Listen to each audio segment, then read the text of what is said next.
Hello again everyone, and welcome back to the channel. First things first, wishing you all a very happy new year. I hope you all had a brilliant time over the Christmas period. We're kicking off 2024 here on the channel, taking a look at the recently released iniBuilds A300. I know there has been a prolific amount of content put out covering the aircraft, so I do hope you're not too fatigued with the 300. As usual, we're going to be carrying out a full flight, taking a look at the aircraft as we go.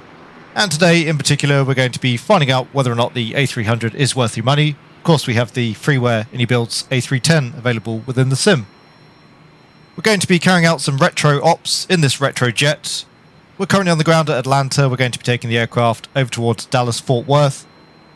As you can see, we're operating as Eastern Airlines. The flight time today is around 2 hours. We're going to be uploading around 20 tons of Jet A on board the aircraft. Cruising our way over to Dallas at flight level 340, and we'll have quite a bit of weather to negotiate both on the departure and the arrival. As always, I do hope you enjoy the flight and find it to be of interest. If you do, then please consider giving it a like and subscribing to the channel. So, good morning and welcome to a rather wet, cold and miserable day here on the ground in Atlanta. Welcome as well to the flight deck of the iniBuilds A300. I'm sure that most of you will be very familiar with the aircraft at this point, given its similarities with the 310, and of course as well the prolific amount of A300 content that seems to have gone out recently. The aim of today's video is of course for me to demonstrate the product to you, give you my thoughts on the add-on, and to do that, as usual, we're going to be carrying out a full flight. So again, currently on the ground at Atlanta, we're taking the jet over towards Dallas-Fort Worth. We've just boarded the aircraft, the APU is already running as you can see, and we've got the APU bleed selected on, trying to warm things up down the back. It's about 4 degrees Celsius outside currently. First thing we'll do, we'll take the R selectors through to nav. That's pretty much the most lengthy part of the entire setup process. So R1, 2 and 3 all set through to nav. They're currently running through their alignment process. For the overhead switching, we'll take the no smoking signs through to auto, seatbelt signs through to on. The hydraulic panel looks good. We'll take the cockpit voice recorder ground control on. For the external lighting, we've got the strobes selected through to auto. Nav and logo lights on system 1. The rest of the switching we can leave for the time being. The pitch trim channels, we'll have to wait to take those on once the R's are aligned, but for the yaw damper and the auto throttle switches we can take those on. The electrical panel looks good. We'll carry out an engine fire test on both 1 and 2. We've already carried out the APU fire test. So we do have loop A with the caution. There's the master warning. Same there as well on the engine 1 master. And on the fire handle we've got loop B there as well. And for the squib test we've got agent 1 and 2. So same on the number 2, again loop A with the caution. And engine 2 fire warning. Same there as well on the engine master. Fire handle looks good. And again, just carrying out that squib test. Wipers can stay off for now. We'll probably need those for the departure. Again, the APU is running. The engine start selector set through to off. In terms of the fuel, we've already got the jet fueled up. Seatbelt signs are on. We've got 6.5 tons there in each of the inner wing tanks. That gives us 13. And about 3.7 there in each of the outer wing tanks. It's about 7.4, all up 20.4 tons of fuel on board the jet, and 20.7 is what we need on the flight plan. We're just burning through a little bit of fuel there with the APU. So fuel's checked to balance, seatbelt signs are on, the fuel pumps can go on. Number 5352, you're in sequence, thermometer tower, 119.1. Take the reading light on here as well for what it's worth. And 3 greens there on the gear indication. Pressurization system is set. We'll leave the probe heats off now. One little bug, or at least I assume it's a bug, one issue I've had with the aircraft, you don't seem to be able to turn the crew oxygen supply on. I'm pretty sure that was working on the 310, so I'm not sure why it's not on the 300. Cockpit door indication looks good. We'll take the emergency exit lights through to arm. Annunciator lights are set through to bright. Once again, the APU bleed selected on, the packs are on. We'll leave the cockpit and cabin temperature selectors as they are. The forward main instrument panel, the altimeters, we've got a QNH here of 2961 set on both the primary and the standby, and same there on the right. We can erect the standby attitude indicator. Pretty nice animation there overall from iniBuilds on that. Atlanta ground, you got 206 back with you on Echo for 5. Okay, so that's set. For the brake anti-skid, we've got that set through to normal and on. The accumulator pressure looks good. For the flaps indicating 0, the flap handle is selected up. We're going to be running a flex temperature later on for the takeoff. Again, we can't set that up until we've got the pitch trim channels in. And for the landing elevation into DFW, we're looking at 600 feet. We have 600 feet set. Again, 3 greens. On the ECAM, we've got the doors. We've got left forward cabin door, bulk, and aft cargo. Expecting to see all of those. So we'll just clear the ECAM for now. MCDUs we can come back to later on. The speed brake lever is stowed. Flaps once again selected up. Throttles are idle. Engine masters are off. Park brake is set. VHF radios we can leave as they are. No need for the ADFs for the departure here today. Transponder in standby. Squawking 2000. Rudder trim is neutral. For the weather radar, currently selected off. We'll come through to weather. We don't need turbulence for now. And we'll go about 4 degrees up here on the tilt. We'll go with 5. The increments there on the weather radar tilt are pretty substantial. It does make using the weather radar a little bit trickier, at least to keep things true to life. So that's it in terms of the preliminary setup. Coming down to the MCDU. We'll clear the messages first of all. And onto the reference page, aircraft status. So again, we are an A300-600R with the CF6 engines fitted. The nav database is currently out of date, but good enough for the purposes of the flight. Onto the init page then. Again, we're departing out of Atlanta, Kilo Alpha Tango Lima. And we're going to be heading off towards DFW today, so Kilo Delta Foxtrot Whiskey. Again, that's Dallas Fort Worth. We'll hit return. Alternate for the flight is Houston, Kilo India Alpha Hotel. And once more we can hit return. The cost index for the flight today, actually quite high. We're looking at a cost index of 100. The cruise flight level initially is going to be flight level 300. And for the flight ID, we're Eastern, so Echo Alpha Lima 2024. As far as the IRs go, checking the lat and long against our current parking position. And that looks good, so we can align the IRSs. For the temperature and tropopause altitude, we'll leave those at their default values. For the average wind component, we're looking at 272 at 66. 2700, let it go, Fox to 2. Fox to 2, that was 2700. Onto the flight plan page.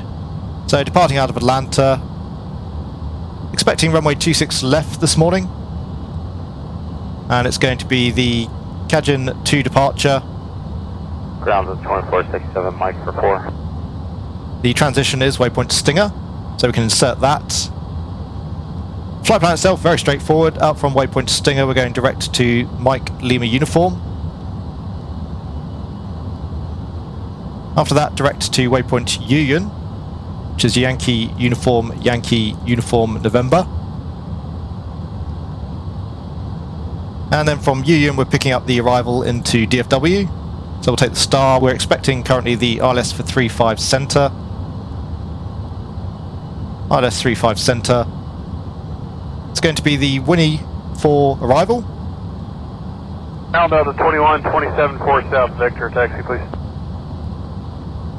This is the Winnie 4. And again, coming in via waypoint Union. So we've got 35 center, Winnie 4, Union for the transition. Again, we can insert all of that. And just working our way here through the flight plan page. So we've got Atlanta 26 left. The SID takes us out towards waypoint Cajun. Mike Lima uniform, Union. Then onto the Winnie 4. That takes us out towards waypoint Hills. We then got a manual segment. Will be radar vectored for waypoint Raymer. And that takes us in for the RLS 35 center. So the flight plan's set for the secondary. We'll just make that a copy of the active, just to keep things a little bit shorter for the flight today. Typically, I'd probably put an arrival back in for runway 16. Next, onto the init B page. So for the flight today, again, we've got a block fuel of 20.7 tons. And you can see we're just shy of that now, 20.4 on board the aircraft, again due to the APU burn. Zero fuel weight for the flight today is 115.3. 2127 monitor tower 119.36. And that's giving us a takeoff gross weight 135.6, 135 we've got here on the flight plan. So just slightly off what we calculated. We'll readjust our takeoff performance data for that. The zero fuel weight CFG is 29.1. 9 left, Mike 2 behind the 7-1 off our left, Delta 4278. And optimum cruise flight level 336, again cruising at 300 initially. We'll take a climb later on. 400 for the taxi. Next onto the takeoff and approach page. For the takeoff data, V1 is 152. VR is 153. And V2, again we're waiting on the FCU there, but it'll be 163 later on. Thrust reduction and acceleration 2500, so 1500 above aerodrome elevation, that makes sense. We do have the capability to take charts on the onboard tablet. There is Navigraph integration on the aircraft. We'll take a look at that later on. Whilst we're down here though, we'll just brief off the paper chart for now. So once again, we're expecting the Kanjin 2 departure off runway 16 left. That is plate 10-3 Foxtrot. It's an RNAV SID. We don't currently have GPS primary, so we'll check again for that later on. It's a pretty straightforward departure. Runway heading initially, so 275 degrees. And then tracking the 288 course inbound towards Snuffy. After Snuffy, continuing out to the west towards waypoint B dot, and then on towards waypoint Kajin. Climbing initially up to 10,000 feet. Again, we'll set that on the FCU once we have the ability to do so. Again, the aerodrome elevation 1,000 feet. The transition altitude typical for the States is 18,000. As far as the terrain goes, nothing significant for us there. We've got 3,100 foot for the MSA. Again, with that aerodrome elevation of 1,000 feet. Otherwise, as you saw, not a particularly nice day here in Atlanta, but certainly good enough for us to return for the ILS if we need to. There is definitely the potential for some icing. We've got an outside air temperature currently of 4 degrees, plenty of moisture around, so expecting we'll need the engine anti-ice on here for the departure, probably the wipers as well. Lastly, in terms of the taxi, as you can see there on the chart, we've got some taxi works behind us currently, so we're going to have to take the long way round out towards the runway today. We'll be pushing back, we'll come out via Juliet, we'll then be right onto Lima, we'll cross over the airport at ramp 5, joining onto Echo, right turn on Echo, and then down to holding point Echo for a full length departure off runway 26 left. So at the moment, still just waiting on those aisles for the alignment. We're also going to be starting the passenger boarding shortly. As usual, that makes a pretty good juncture here during our flight to go and take a quick look at the cabin. So we'll take a 1 to 3 there, and then we'll come back here once we're ready for the push and start. Please take a moment to remove the plastic card from the seat pocket in front of you while we go over important information. The cabin is well controlled for your comfort. Should there be a change, an oxygen mask will be released from the compartments above your seats. Should the compartments open, put out all cigarettes, remain seated, and reach for the mask nearest you. You must pull it toward you till the tubing is fully extended. Place the mask over your nose and mouth. Adjust the headband. Life vests located under each seat may be used for flotation. Detail instructions on its use is outlined on the information card. Each of our door exits except for the aft entry door is equipped with an inflatable slide. Exits are located in the forward, over wing, and back section of the aircraft. There are seat belts and no smoking signs all throughout the cabin. One lighted indicate when smoking is no longer permitted and when your seat belt should remain fastened. So welcome back to the flight deck. Everybody is now on board the aircraft and we've got the doors closed up. We are now cleared for the push and start, so we'll take the beacon light on. And same there as well for the transponder. Just a couple of points to touch on while you're away. We do now have the FCU and the EFIS selections, everything set up. So we've got B2 there of 163, 10,000 foot pre-selected for the departure. That heading again of 275. We've got constraints on both sides. Flight directors both selected on, and we're currently in nav. The before start checklist, the cockpit preparation has been completed. The ADIRs are set through to nav. Passenger signs are on and auto. The fuel quantity, got 20.4 tons on board the jet, and that is balanced. It checks against flight plan. The takeoff data, we have V1 152, VR 153, B2 163, and again now we have the flex temperature there of 60 degrees set. That's all been calculated via the tablet, so we've got 26 left. Wet conditions, of course. A takeoff weight of 135 tonnes. It's going to be a flaps 15, slats 15 departure. And again, we've catered for the anti-ice. Speeds and the flex are checked.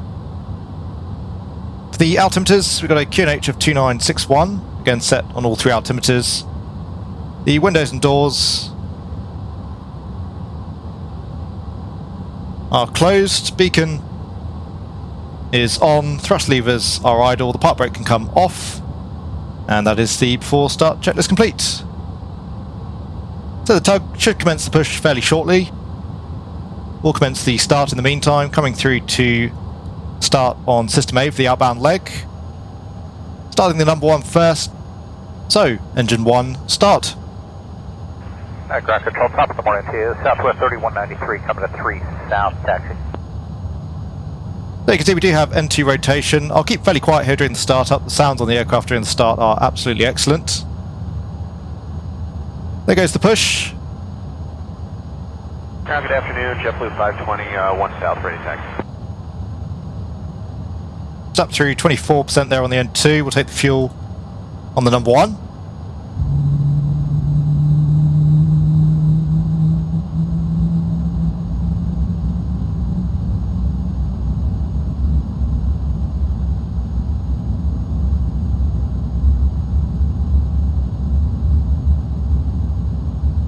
So again, really nice buzz there from the CF6 as it spools up.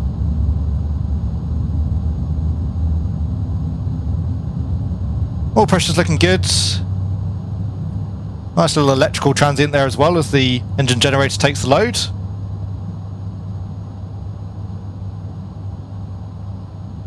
And good start there on the number 1. We'll do the same with the number 2.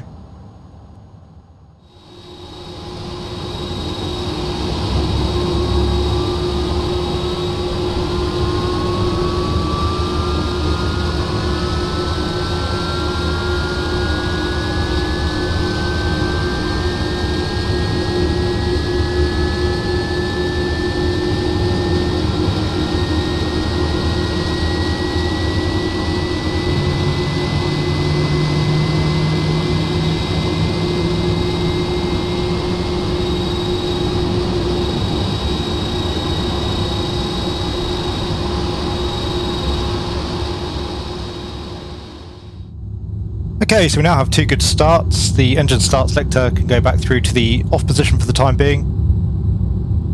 Engine anti-ice can go on. We'll take the window heats and the probe heats on there as well. APU bleed is selected off. We'll take the APU master off.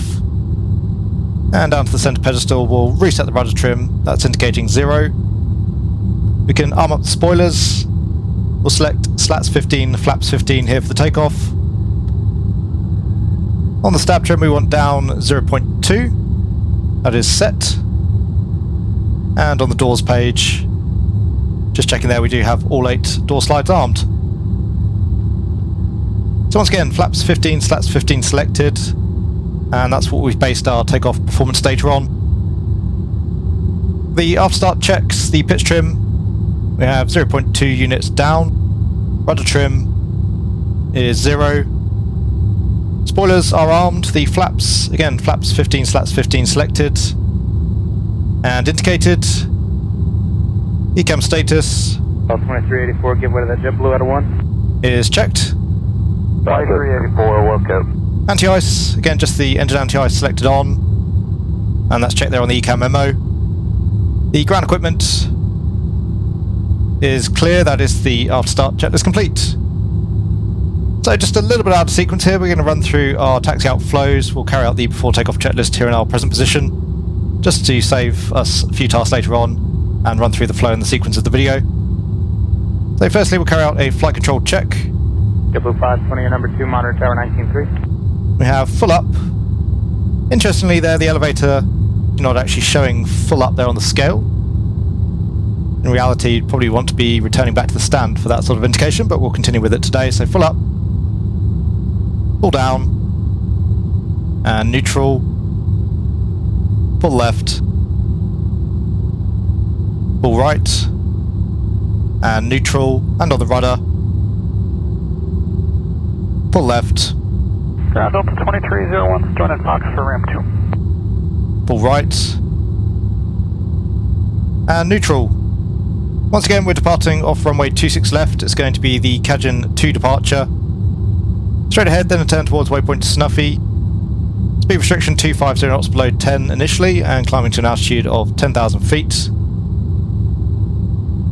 We'll take the weather radar on my side. Ground 654, approaching 2 north. We'll take terrain here on the first officer's side. And we'll go with auto brake max. Park brake can come off. We'll just hold the aircraft on the brakes. And we'll carry out a takeoff config test. And the config is normal. So in preparation for the taxi, nose light set through to taxi, we'll take the runway turn-off lights on. And again, for the before takeoff checklist, flight controls have been checked, the flight instruments are checked, briefing is confirmed. Flap setting, we have flaps 15, slats 15 selected and indicated. FMAs, we have vertical speed heading, out blue and nav blue, flight director 1 on my side with 10,000 foot pre-selected. V-speeds, we have V1151, VR153, V2163, and again that's selected on the FCU. The thrust, we've got a flex of 60 degrees. Transponder is set through to TARA, the cabin is ready. The ignition, again, probably going to be quite a bit of precipitation here during the departure, so we'll go to continuous relight. Packs are on the anti-ice, we've got engine only. That is the before takeoff checklist complete. So again, as discussed, we're going to be making our way here out on Juliet. We'll turn right onto Lima, across the airfield on apron 5, then onto Echo, out for holding point Echo, runway 26 left. Ground American 980 on Mike for Tango off. American 980 ground taxi, Mike, Lima 3 to 1. Mike, Lima 3 to 1. Good morning, ground Delta 2378, 4 south, whiskey taxi. Delta 2378 ground, runway 9 left at Mike 2. Taxi via Lima, hold short of Lima 3. Delta 2378 going to 9 left at Mike 2 via Lima to hold short of Lima 3. Okay, so we've now got ourselves lined up here on runway 26 left. Again, we've already completed the before takeoff checks. As you can see, there is going to be a little bit of weather here to negotiate during the departure. We'll do that as best we can. There's not really any great options for us. In terms of the lights, we've got the landing lights on, strobe selected on. Now we'll just take the wipers through to fast here ahead of the takeoff. Park brake can come off, and we'll come up to 50% initially on the M1s, allow the engines to stabilise.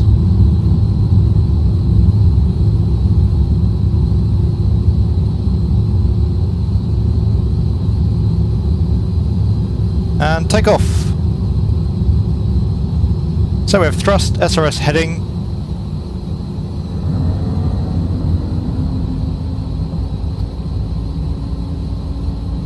Really nice sound here during the takeoff overall, nice growl there from the CF6s.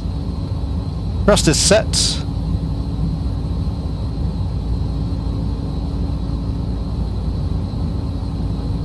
Overall the aircraft very easy to keep on the centre line, there's 100 knots. There isn't much crosswind to be fair.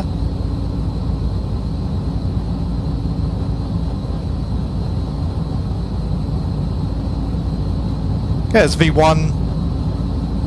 Rotate. And the aircraft fairly heavy there in pitch, taking us a little while to come through to 12.5 degrees. We do have a positive climb, we'll bring up the gear. And just trimming to maintain the pitch.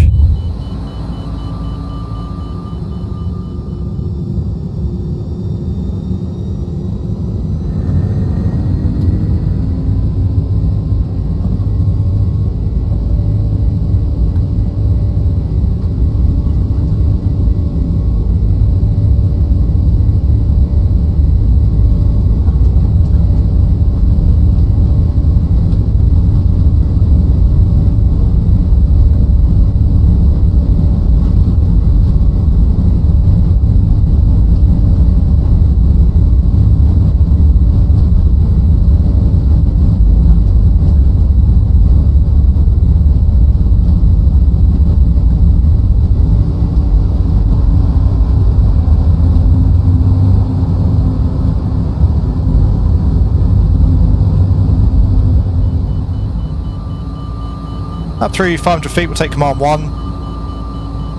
And the gear's up, so we'll take the wipers off. 2467, left on November, hold short of runway 9, left at 0. Just waiting till we come up through 2500. Come back towards climb thrust. And a profile climb. There's quite a bit of weather here off the nose. We might just track out towards the northwest, so we'll come onto heading of 320, just to avoid the worst of the weather. We've got thrust speed heading out blue. And we are now back in climb thrust, up through F speed, so we'll go flap 0. Left November, short now left this year, Delta 2467. And probably just have to come further right again here, 330 on the heading. Up through S speed, so we can retract the slats. And we'll get the nose light off. Same here for the runway turn-offs. Gear can go back to neutral. And we'll disarm the spoilers. That's keeping us away from the worst of the weather for now. We'll track direct to waypoint B dot just as we clear this cell. Up through 5,000, accelerating up towards 250 knots. For the after takeoff checklist, gear is up and in the neutral position, flaps and slats are retracted, packs are on. Just the altimeters to come. Still in the weather at the moment, so we'll leave the igniters on, same for the engine anti-ice, we'll leave everybody sat down. And clear of the worst of the weather now, so we'll go direct to BDOD. There's BDOD, we'll insert that back into nav. So nav there on the FMA, BDOD is the active waypoint. We can start as well reducing that tilt here on the weather radar. The weather radar increments for the tilt are pretty significant, so it does make using the radar accurately quite difficult. But again, we are just using the default Asobo API for the weather radar at any rate, so the depiction is not all that realistic. Okay, we are now clear of the worst of the weather. So we'll take the ignition off. We're obviously going to be back into it though. Let's track out towards the west, so we'll leave the engine anti-ice on, we'll leave the passengers sat down. We'll assume we've been cleared for a further climb now to flight level 250. And we have 250 blue. We are just going to have to bust our way through this weather. There's not really any decent options here. We could track back out towards the southwest, but I don't think it's really worth it in this particular case. Just coming up on 10,000, so we'll take the landing lights off. Delta 485, connect departure on 133.47. Have a good day. 3347, Delta 485, good day. We're still in level change here at the moment, so we'll come back into profile. And we should see an acceleration from the aircraft momentarily. And in fact, since we're just busting through this weather, we may as well keep the speed back. So we'll stay in level change 250 knots. Just get ourselves above this weather as quickly as we can. Outside air temperature is -5 currently, so definitely still some potential for some icing. And as I say, we'll just leave the cabin crew sat down until we're up through the tops of this weather. 2206, land departure, rudder current set, delete the hoist speed restriction. I do seem to recall Asobo saying they were going to update the weather radar API at some point. That seems to have been completely forgotten. Obviously they're now shifting their focus towards Microsoft Flight Simulator 2024, one would assume. And it is a little bit disappointing that we didn't see everything we were promised in 2020. 2219, contact us at Landing Center, 134.2, have a good day. Okay, so just coming through the tops of the clouds. We'll just hang on till we're up through 15,000, then we'll release the cabin crew. We can center up the heading bug again. So just come over waypoint BDOD, now tracking out towards waypoint Kajin, which, as we discussed during the briefing, is the end of the SID. And still just running through the tops of this cloud layer, so we'll just leave the cabin crew another minute or so longer. 2078, contact Atlanta Center, 134.95, take care. As you can see, by keeping the speed back, we've given ourselves an increased rate of climb. Just getting ourselves above the weather a little bit more quickly. 2361 Atlanta departure, ready contact. Get ourselves out of the turbulence, out of the bumps, make everything a little bit more comfortable for everybody down the back. Okay, so we are clear of the weather. We'll cycle the signs. And we can take the engine anti-ice off for the time being. And on the 3 request to enable direct highs and resume the departure. Again, just adjusting that tilt on the weather radar, so 0 degrees, which realistically we want at around 20,000 feet, but again, hard to refine things here on the aircraft. So just wait until we come up through 18,000 feet, then we'll set the altimeters. Over to standard, which of course is 29.92 here in the States. Atlanta departure, ready contact. Interestingly, we've got a bit of an orange hue there on the horizon out to the west. It's early morning currently, so the sun should be rising out from the east. There's 18,000, so we'll set standard. We've got that both on my side and on the first officer's side. And we can set standard here as well on the standby altimeter. So down to the progress page. The optimum cruise flight level currently flight level 340. Brake max is 366. So we'll ask for a further climb. Tell OTC we want 340 as our final level. And we can accelerate now that we're clear of the weather. So we've got 340, profile thrust, profile climb, accelerating up towards 290 knots. Contact Atlanta Center 119.37, good day. In terms of the fuel prediction, one thing I have noticed with the aircraft, the fuel prediction is pretty grossly inaccurate initially during your climb out of departure. So we've got 1 ton on arrival currently at DFW, which is definitely not accurate, expecting to arrive with closer to 10 tons. You'll see during the arrival later on, we'll take a look at that again. But as I say, that figure currently somewhat inaccurate. Just go back onto the progress page for now. So clear of the weather now, climbing nicely out of Atlanta, up through flight level 200. We'll take the seatbelt signs off. We've got about 2 hours en route towards Dallas-Fort Worth here today. As usual, we're going to use some of that time to head out and look at the external model of the aircraft. We'll enjoy some of the scenery. We're also going to be briefing up the onboard tablet here during the cruise, so we'll run through all of that, and then about an hour outside of DFW, we'll come back to the cockpit. We'll brief, we'll get everything set up, and we can fly the arrival into Dallas.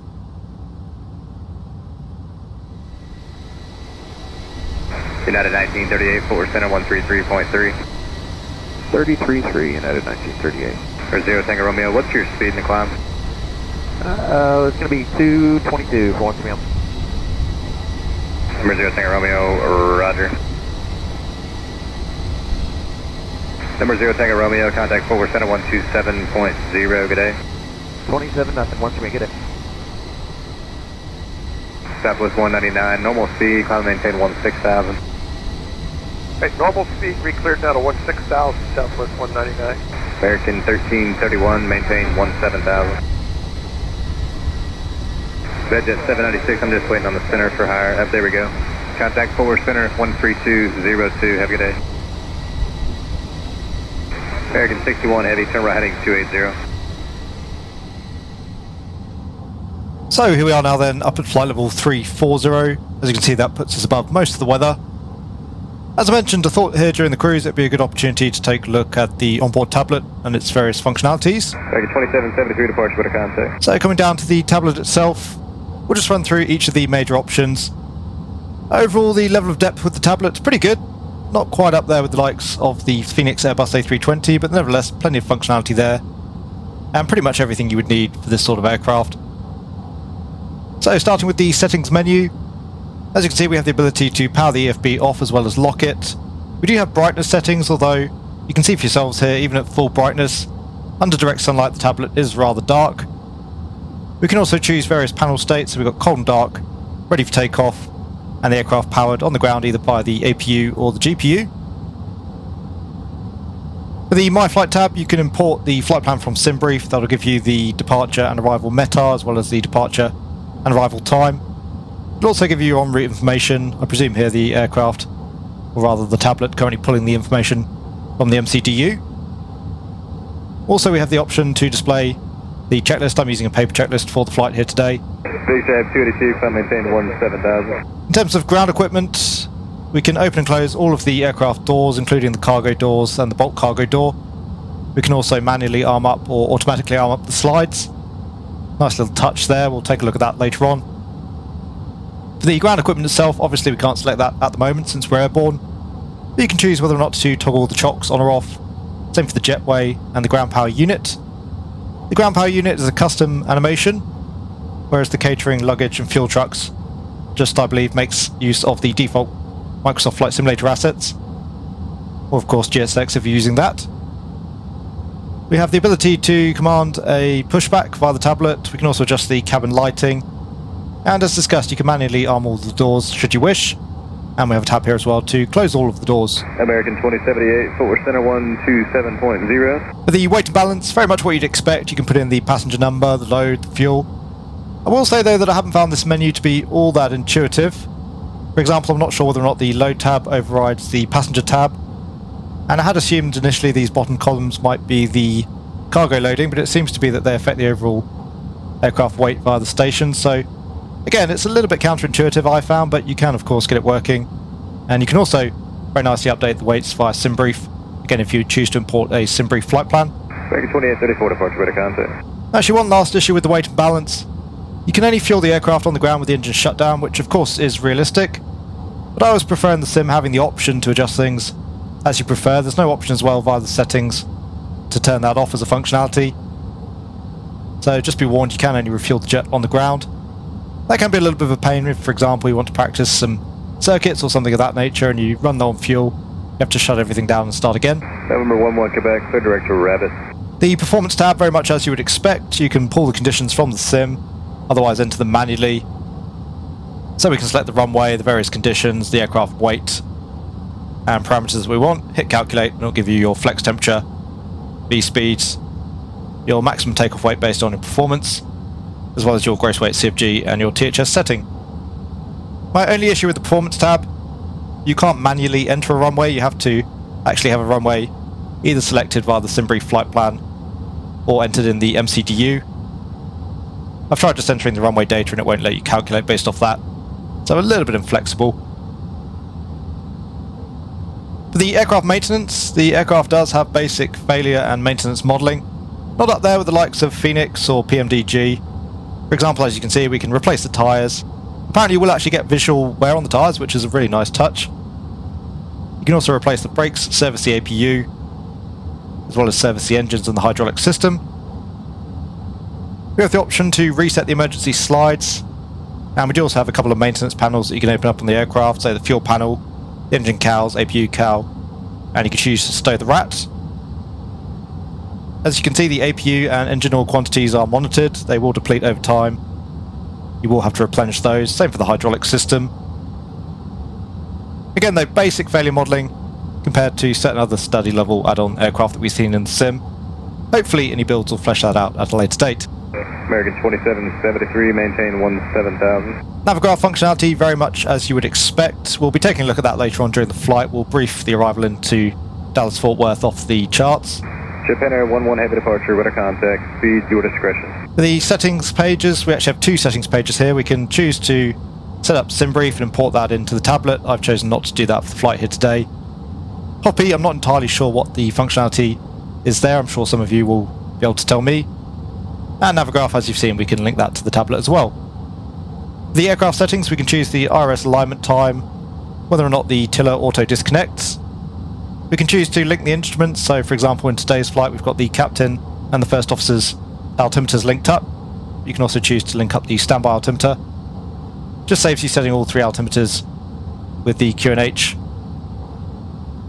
We can choose whether or not the rudder controls the tiller. I've got a separate axis here for my tiller. We can choose the default thrust reduction and acceleration altitude, so 1500 foot in this particular case.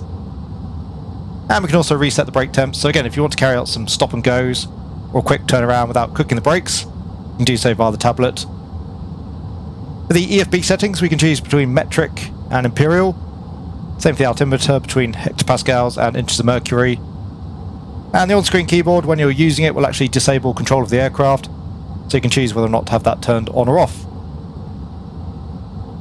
For the second of the two settings page, we can choose to disable, enable, or have a fast mode in terms of the maintenance of the aircraft, so obviously realistic, giving you a normal amount of wear and tear, fast, speeding things up so that you encounter more failures along the way. or again you can choose to turn that off altogether. With the cockpit settings, IDC apparently coming soon. That gives you a modern avionics configuration for the radios. Not currently available. You can choose to have realistic autopilot disconnect parameters, so basically at VLS minus 10 knots the autopilot will drop out with that option selected. You can choose to have realistic door arming, so the door arming will be automatic, otherwise you have to do things manually. And interestingly, you can choose whether or not the tracks drawn on the ND are curved. I didn't realise, but apparently the A300 didn't actually have the ability to draw curved tracks. So it's unrealistic to have that on, but it does look a little bit nicer and a little bit more similar to more modern Airbus aircraft. Lastly, and we'll touch on this again later on, we can adjust the various audio volumes of the aircraft. I would say that's definitely a necessary option. As you can probably hear for yourselves at the moment, things do get very quiet in the cruise. It's actually a little bit eerie in the aircraft, a bit strange. So I think I have to tweak those options around at a later date. It's a bit of a shame though, because the sounds on the ground actually are pretty decent in terms of their volume levels overall.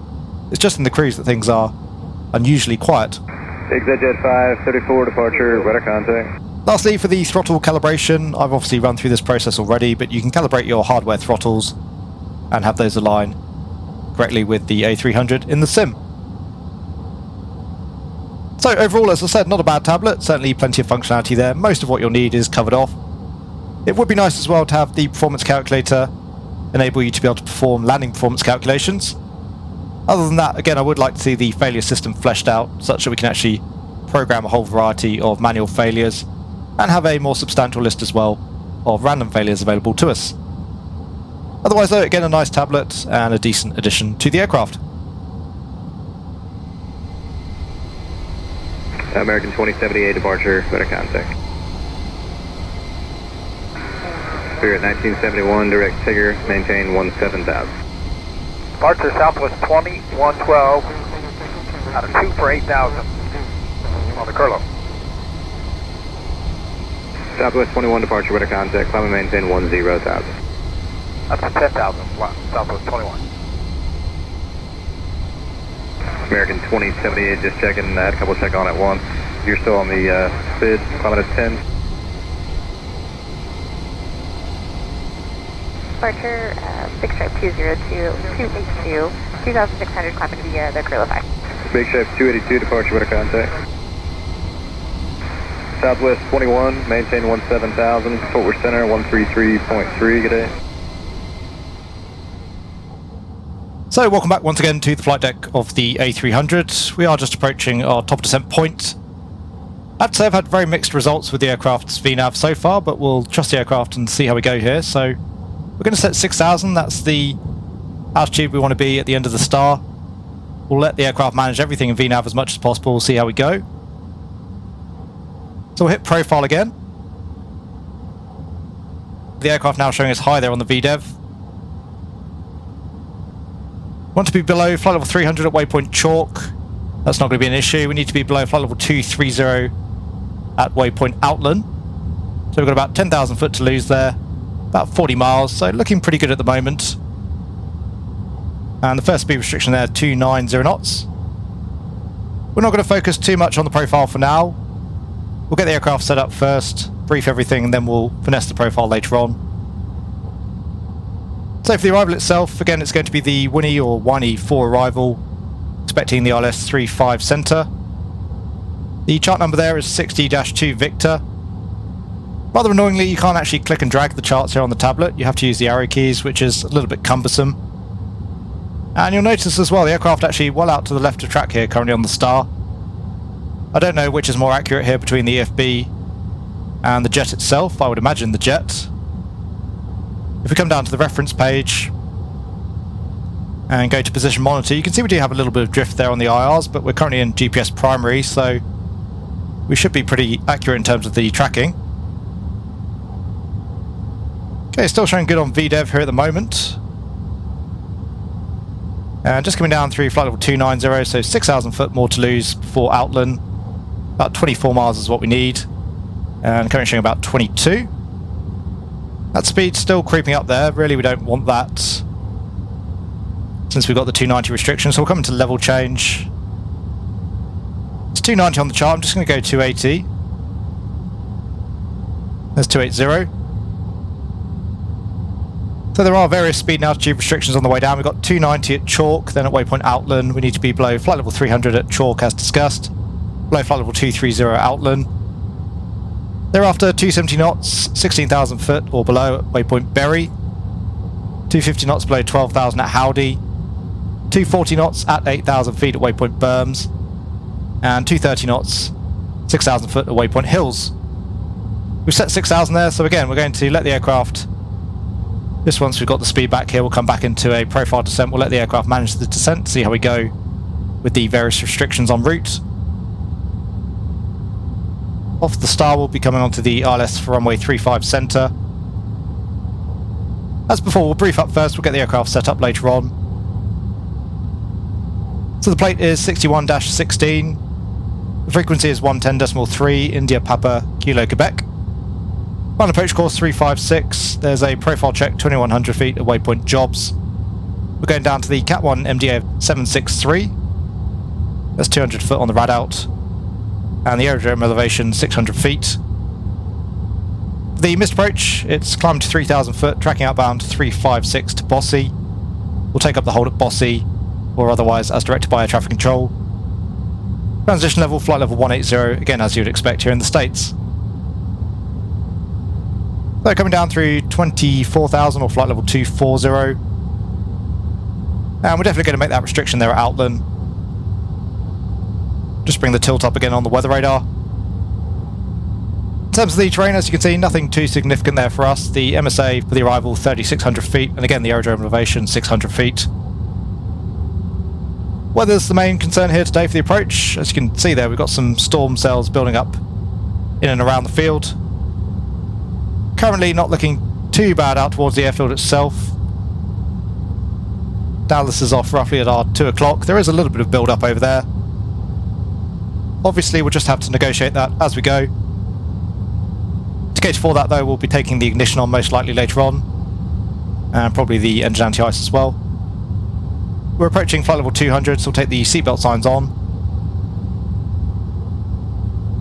In terms of the landing itself, we'll be using auto brake low, 3-5 centre, vacating off to the left. We'll probably use idle reverse. The runway may well be wet, but we've got plenty of landing distance available.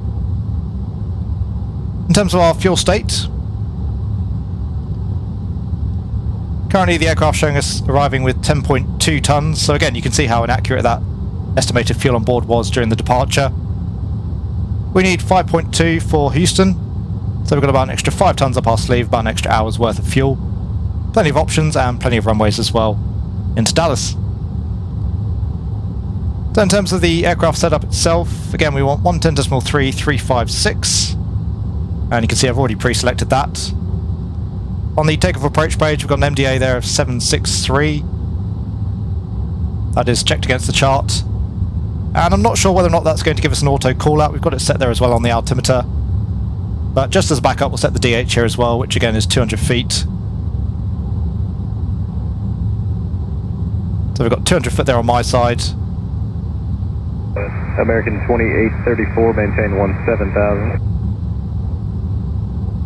And 200 foot there as well on the FO side.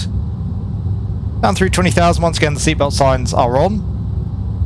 And a little bit early here, but we'll get the altimeter set here as well. So QNH, currently 1007. Big shift there in the wind, the aircraft just maintaining below VMO. So we'll leave everything managed for now. And we're showing high on the profile now, just down through 20,000. So ideally we need around 80 miles to run, currently through 70. We'll keep ourselves in level change. Next restriction at waypoint Berry. A little bit tricky to see there on the nav display. We've got 270 knots, we're looking to be below flight level 160, only 3,000 foot to lose, so again that's going to be fine. But we'll keep the speed coming back. There's 270.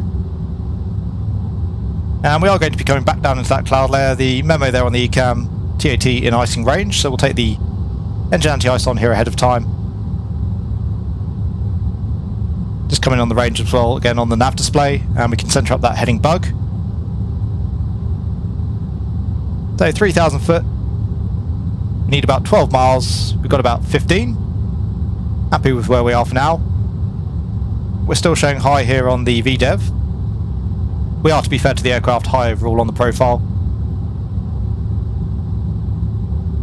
As I say though, I've carried out a few flights with the aircraft at this point and I've had very mixed results with the VDEV. Often it's been significantly off, I have to say. So we'll leave ourselves in level change. Just coming down through 18,000 or flight level 180, so again we'll get those altimeters set. So QNH 1007 is set on all three altimeters. We started to discuss the weather into Dallas. Overall the wind's out from the north, so pretty good there. It is fairly gusty though. QNH is 1007, temperature on the ground is around 4 degrees. It's really just the weather in the vicinity that's the main concern. We may have to pick our way through some of these storms on the approach.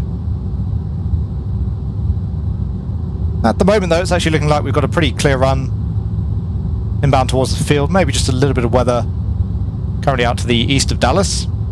American 2834, Fort Worth Center, 127.0, good day. Anyway, we'll keep the aircraft coming down. We can run through the approach checklist. So the briefing is complete, the ECAM status is checked, passenger signs are on. Altimeters, we've got QNH 2976 set on all three altimeters. The minimums, again for the MDA we've got 763, and for the DHA we've just set 200 as a backup. Ignition we'll probably take on later on through to continuous, just to counter any rain, but we'll leave that off for now. And the landing elevation, as discussed during the brief, we've got 600 foot there set as per the field elevation in DFW. There is a little bit of weather coming up off the nose of the aircraft. Doesn't look too bad initially, but we'll be better off heading out towards the northwest, so we might just take direct to waypoint Howdy, cut the corner and keep ourselves clear of the weather. There's Howdy. We can insert that. The aircraft overall seems to handle direct twos pretty nicely. You do occasionally see some strange attempts on the nav display, but it's pretty few and far between. XAJ 534, come and maintain 17,000. So down through 15,000, we'll just wait till we're on the heading. We'll center up the heading bug once again. Club maintain 17,000, XAJ 534. And we'll just keep increasing that tilt here on the weather radar. So up about 1.5 degrees. XAJ 534, turn right direct Rabbit. Howdy looks pretty good for the time being. There's no real benefit to us coming back out towards the west. That's just going to take us back in towards the weather. So what we might actually do here is track, obviously requesting air traffic control, but vectors direct towards waypoint Days. It says Days, we can insert that. And that's now taking us straight in towards the field, taking us through a pretty nice gap there as well in the weather. We want to be 3,000 at waypoint Days, so we'll set 3,000. Frontier 2735, departure, radar contact. And we'll keep reducing that speed. We'll come back towards 250 knots now, in anticipation of coming through 10,000 feet. We'll come into vertical speed. All we need to do here is finesse the descent arc onto waypoint Days. And we've got about 10,000 foot to lose, so we need about 40 miles. So we're looking pretty good in terms of the profile. Ground speed currently 300 knots, so we need about 1,500 feet per minute to put us at 3,000 at waypoint Days. And as you can see, that calculation works pretty nicely. We do want to be leveled just before Days, just to give us a little bit more opportunity here to decelerate back towards the approach speed. And in terms of our approach speed today, V approach 133 knots. We may bug that up, we'll see how we go in terms of the wind conditions. For now, we'll just stick with the calculator V approach. Japan 11 heavy, climb and maintain 17,000. So we'll just set 1,500, that speed is very slowly reducing, we're not in a hurry here to decelerate. Now then, we'll just continue here in the descent, just coming down through 12,500 feet, about another 40 miles to run before we hit the RLS. United 1938, 2,000, climbing 10,000 via the dark. United 1938, departure, radar contact. Southwest 444, turn right heading 230, climb and maintain 17,000. Right turn heading 230 and climb and maintain 17,000, Southwest 444. Exit 534, Fort Worth Center 1270. 270, exit 534. Right, so we're just coming down through 7,500 feet, still tracking inbound towards waypoint days, aiming to be 3,000 foot just before the waypoint. Holding 250 knots for now, currently showing about 29 miles direct to the field. And as you can see, unfortunately, we're going to have to punch our way through some weather here to get onto the approach. It's a little bit tricky to say using the default weather radar, really, whether or not it's worth heading in there or whether it would be worth holding or not in reality, but obviously, for the sake of the video here today, we're just going to make the straight approach, and actually we do miss the worst of the weather here during the initial stages of our run. It does look though as though there's some fairly significant weather over the field itself. Again then, to cater for that, as we come back into the weather, we'll be taking the ignition on later on. We'll hold off on the wipers till we're on final approach. There's no point having those wearing away until we're visual. So we can start slowing up. We'll come back towards green dot initially. It's 210 selected. And we can reduce that vertical speed now to allow the aircraft to decelerate. So as we discussed before, by leaving a little bit of margin there for the descent before days, that's giving us some room here to slow the aircraft up. Approaching 5,500 feet. Looks as though we are picking up the localizer, showing 22 miles there on the DME. Southwest 444, turn right heading 270. Right, 270 heading Southwest 444. So happy with where we are at the moment. 5,000 feet, need about 20 miles, 23. Once we come back towards green dot, we'll take the slats through to 15 degrees. Verify heading Southwest 444. 270. 270 Southwest 444. And at the moment the track's actually looking quite nice. It's taking us just out to the south to sell off on the right of the aircraft. Southwest 199, departure with a contact. A few flashes there off in the distance, and it looks as though it's taking us away from the worst of the weather here, out towards the east of the field as well. There's a glide slope, 5,000 feet. We'll get the cabin crew set down. And just coming through 220 knots. Alright, we'll stop it at 9,000, United 1938. About 21 miles to run. We can just hold the slats a little bit longer. For 0 Tango Romeo, turn right heading 220, maintain 10,000. So into this band of weather, plenty of rain around. In reality, you definitely hear that quite significantly on the windshield. We'll take the igniters through to continuous. And speaking of hearing things, one thing that I've really noticed with the aircraft, whilst the sounds are generally very nice overall, it is particularly quiet during the cruise. There's very little engine noise, which may well be fairly accurate, the engines are quite far back, but quite a limited amount of wind noise also. With the sound settings I'm using, everything sounded pretty good on the ground, but it was almost silent actually once airborne, at least for me in the headphones. Of course you do have the various sound options on the tablet, which is great. I'm sure we could tweak things out a little bit there. So back to VS-500, and 60 miles there on the DME, 18 miles direct to the field. We'll take slats 15. Due to Southwest 444, clear direct to Tigger. We'll reduce the speed now back towards 200 knots. Direct Tigger, Southwest 444. It's actually worked out for us almost perfectly in terms of our tracking. Hopefully we can just beat this cell in. Looks like the weather's moving westwards at the moment. NVIDIA 796, departure climb, maintain 9,000, heading 010. As I say, the aircraft just taking a nice little path here between the two cells. So approaching 4,000 foot, another 1,000 foot to lose. And again, just adjusting our vertical speed here to bring the descent arc over waypoint days. Looks like we do have a nice break here in the weather. So the weather radar, albeit fairly simple in its implementation, actually does quite a nice job of depicting what we're seeing here on the screen. I don't know why more study level aircraft don't just make use of the default Sabo API. Of course it's not that realistic, but I would have thought it's better than having nothing at all, which most other aircraft that seems to be the case.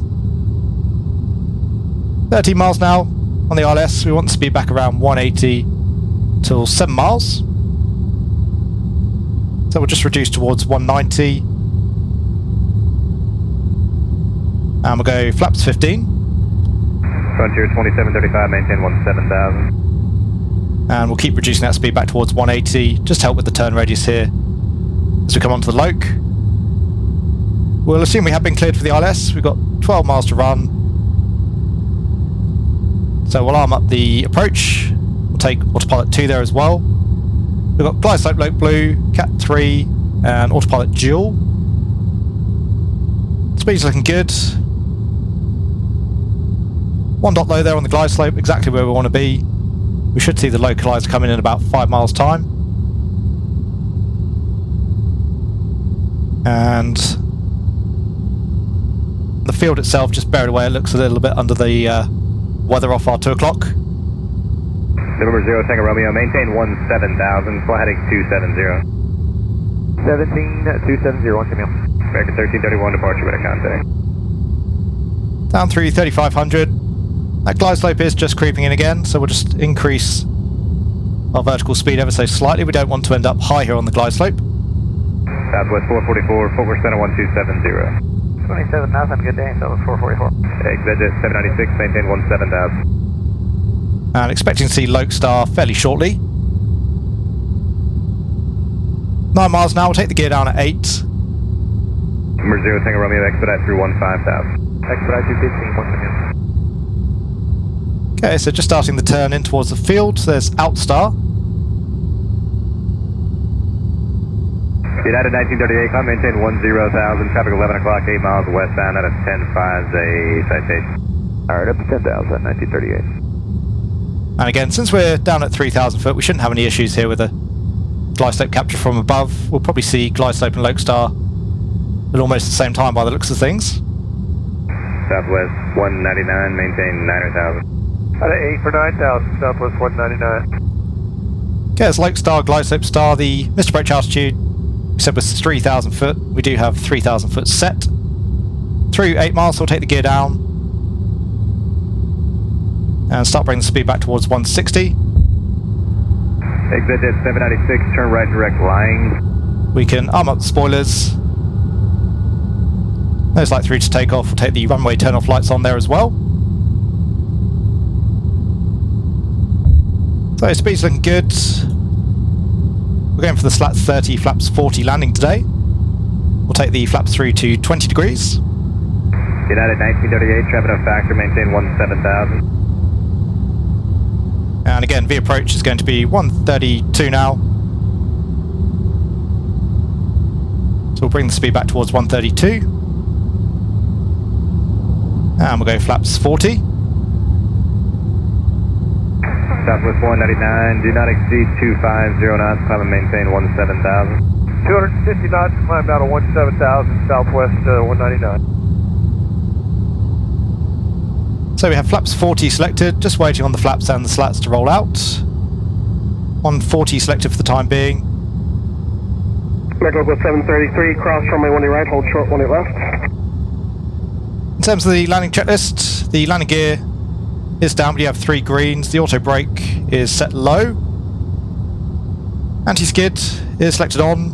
Flaps, we have slats 30, flaps 40 indicated. Spoilers are armed. That's the landing checklist complete. And bringing that speed back now towards the approach. Okay, we are visual with the runway. 2 reds, 2 whites there on the PAPI. Not much weather, so we'll take the igniters off. Just leave the engine anti-ice on. Cross 20 right, 418 left, local 733. At the moment, the wind looks to be pretty steady. And we are visual, just coming through 800 feet. American Local 733, cross runway 18 left, kind of ground up 185 when you clear. Cross 18 left, back to 185, local 733. So looking for about 62% there on the M1s. Just going to set the thrust manually. Sorry, 2090 at the town, 18 left, mile point. American 2029, 18 left, we'll line up and wait. Only just visual with the runway. Okay, autopilot coming out. We do have quite a bit of rain there as well, so we'll take the wipers on. Sorry, 2391, connect departure, good day. Good day, sir, American 2391. For some reason, my default binding here not working for the autopilot. It's not taking out AP2.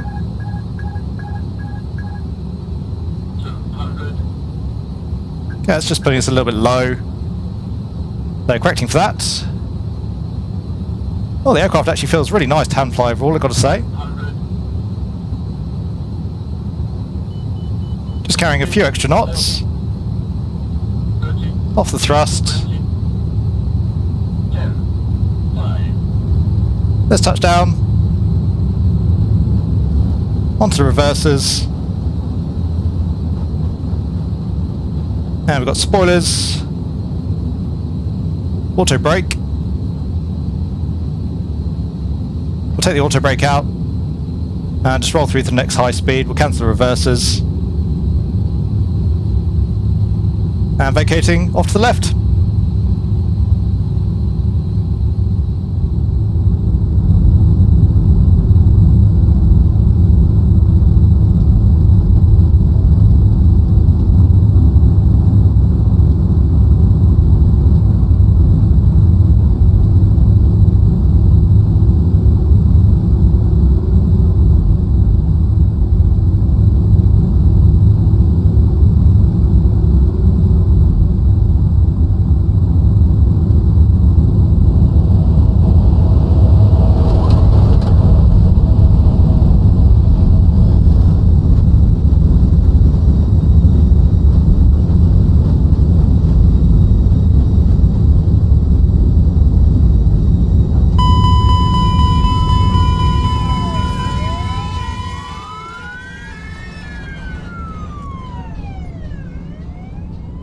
So there you go, ladies and gents. I do hope you enjoyed our outing in the iniBuilds A300-600R.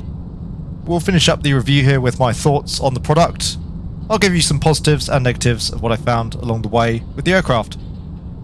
Starting with the visual fidelity of the A300, and I certainly don't have any complaints there. Externally, the aircraft looks great.